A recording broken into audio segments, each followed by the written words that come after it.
Mbote maman. Mbote papa nangai. On est face à face yosa voisin à maman Elissa. Mère Fabro Fabregas na est-ce que vous êtes au courant que maître Fabro a eu double disque d'or? Papa kaka na tongo na osuzuka père abimi bonjour maman oyebite ngabi papa nini mwana na yo azui disque d'or ngabi nsamba zo lokumu pour ma yesu azali ya biso o mokili zo loba yango nzamba o lobate en tout cas singo ya trop taka tongo bwena o melati likamba bongo yelinga est-ce maestro na minute hôtel la yo maestro pas ebio très bien maman en face maman liga maman Paulinette boutique bord ezanga kombo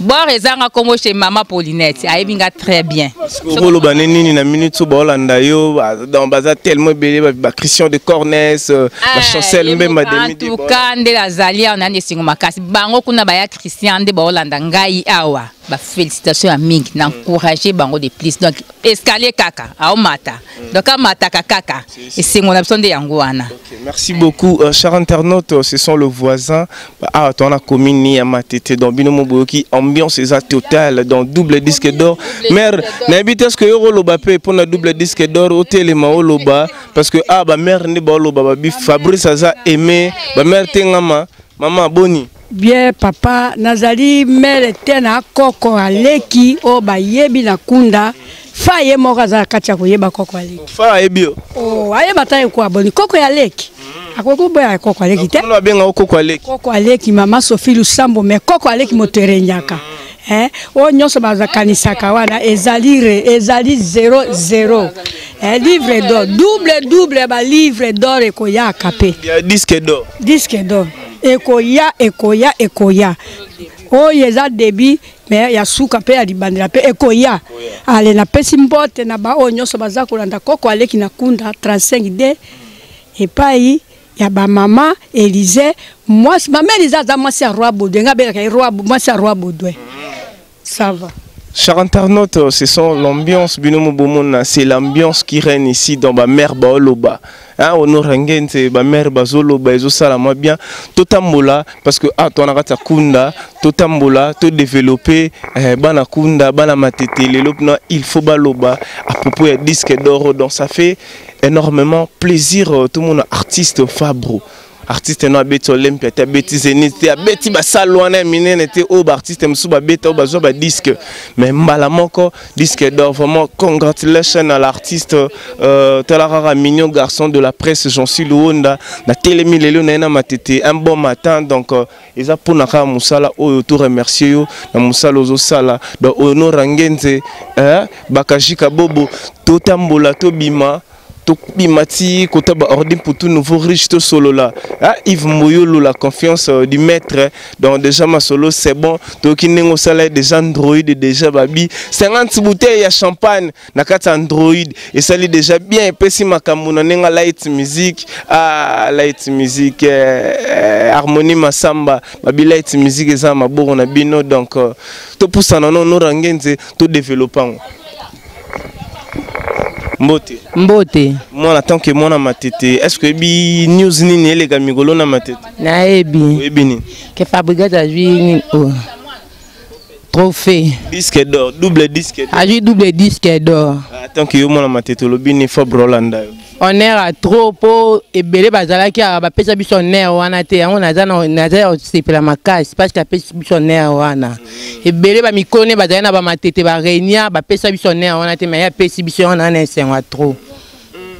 Chers internautes, bien moment qui est belé bazala na matete ba pesa sonnaire wana te mais Fabro métis noir pesi lampada pesi lumière donc toujours continuer toujours bande kwa matete lelo faut baloba et au sala bien on a katsa matete donc bino bomo na bino bolinga raboe bomo na nde ta ba pondu donc pondu zo belé la mananzela donc Kinshasa zarabo chers internautes donc bino bozana ba kinbo ebi pondu le karananzela mapele karananzela c'est l'ambiance de Kinshasa onorangenze to avancer to développer ine sa rankine babi matete za tomber light music za tomber attend que yo mona matete ba internaute ni so Holanda yo batutu ba Holanda yo olobinini. Oui vraiment pour la maestro Fabro double disque d'or car emoni ngazolo ba mikolo baza bango nyonso ko baza bango nyonso na punition donc musala na ye et puis bango tout punition ils ont tous puni par mon talent donc il est vraiment tout bois qui ba flair tout bois qui ba babiloko ya malamu vraiment mpona talent wana bato tu bayebi nde talent ngo ebandi fa bandi boya mbala moko double disque d'or vraiment comme modèle akomi exemplaire bato tu bana ignorance balongola ignorance tokomo classé vraiment na rang vraiment ba grand là tout le monde ba Werason Igo de la Forêt tout le monde ba Papa Chéri Binadama na ota bato ba disque d'or ba fait beaucoup paix à son âme na mona bato loka ba di cap Fally Ipupa azopa ngo malgré faire na nation ngo te malgré ba Robinho ba bunda ba resope kaka malgré bato ebele na bazo ngo te mais quand même Fabo aye na peu de temps mbala moko misala na malamu ça bon wana to landelon to bi ke ye moton wanted ya to sola to bi te ça même organe on a doute ah on le bas tes hommes ma doute te wana za mettre déjà nga dans le bain déjà congratulation mère déjà le bien le to ta mona matete ba te belé ba lo ba to comme organisme nini soki organe ne pesi oza maison nini maison o wana o pesi fa ba ibika fa moko te tala ba musicien maison na ba yebi. Alors, ce qui est Fabo, c'est qu'il va comprendre que à cette disque ni à kitoko, bêtise na carte et ate, musique sont agréables à l'oreille. Et mon dakum saraba na ina. Vous comprenez donc totika ko ignorant vraiment so on a Fabro la na minute au maître déjà congratulation à l'artiste c'est toujours les enfants bana matete au sentir que ba racine ya matete ne boloba kaluke ma ministre donc yep as un natif de matete on moni micro zotambola kaka Fabro na minute zolanda yo bana batino Cefayette Leni Bidens Hero na biki ba chancel même à des milliers baza bolanda baza ebele ba jires kembo pati kembo na minute so Yo, n'avez solo banini na maître. Dans la minute on a sensibilisé à tout bana mikili surtout ba naifa matete on a mona Christa de Cornes na mona mama ça na trezege mu wala ishimata na mona ba faire kombo ba jire se kanda ba Rossi wasala ba Igo Kolo ba Olivier Ndembika Nunu Ndembika donc vena biso Igeluvila Igeluvila ba kuba mbongo la légende vraiment basala ini ba comprendre que Fabregas représentant numéro 1 à musique à matete et puis il y a Congo a celui bango double disque d'or donc ba soma ba champagne ba fêter ba tama kelele ba comprendre que musique a fa et là sona ba distraction té donc il pour la mettre na c'est mettre yemo bi na niveau comme on a minutes aux a mettre là on a comme bien mettre ceinture noire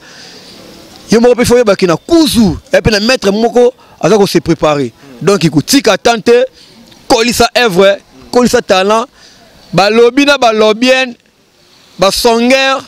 na bato ba rapport ko ignorer batu basalama bongo za nature donc kolanda bango te ko distraire te mato ino pona kolanda ke o intel asali boy po mikole komi ke o force ko lukele makamuso ka boaka yo a uta mode avion côté libanga no na clip wana aéro to solo marambo te cher internaute donc te aizama so be boaka ya komelo mususu aizama boaka te ministre yo to débat aiza to lobela marama Fabro métis noir maître ninge a double disque d'or et a fait dans na bike bana poto na minute bo sepela yo bo moni na matete awa déjà na bike Binomo vous comprendre que ici tous en a quatre matins on Congo vibration en exclusivité un bon matin toye potoye ba mouvement ni les en a quatre matins donc tout ça peut sous-suna président je t'aime babi kalamingi te tant de leader quand au sol on si mon nga PV donc to continuer tout nani Mkolo site oyo vraiment na bi ke yepe a rotia paquet en jeu pour to célébrer double disque d'or. Blaise Zebele Mobobo ya Pamela Chibanga la baronne na moni Laurent la patronne appellation bien ordonnée na bossanate Queen Mada Anika Bamba na peso pe mboto place ozali Leonie Safalani salaka nungozolo ba wana suka wana pour chers internautes donc nous continuons toujours avec l'ambiance de double disque d'or donc mais so zara kaluji zalaka bo do mona to ba maramu susu mais ye alinka mabanga organiser matete tango bo rapper mabanga wana donc li rapper na batu pour cerquer zalaka kilo donc nous sommes dans l'ambiance donc babi na kata matete bino mo bo mona to ça précisément koto ngilima koto kuna kunda boyanunga, donc c'est l'ambiance, donc aux atika fief yafa mabele na ye, donc esika o ezaike aya malongi esika bayaka ba CB, donc esika balekana na ba couloir, donc rien à dire, donc toujours continuer toujours na bana matete loba loba par rapport à disque les sous-sunit. C'était là Kasongo la merveille. On est vraiment mususu. Cher internaute, Kalou Jazala Kabwe.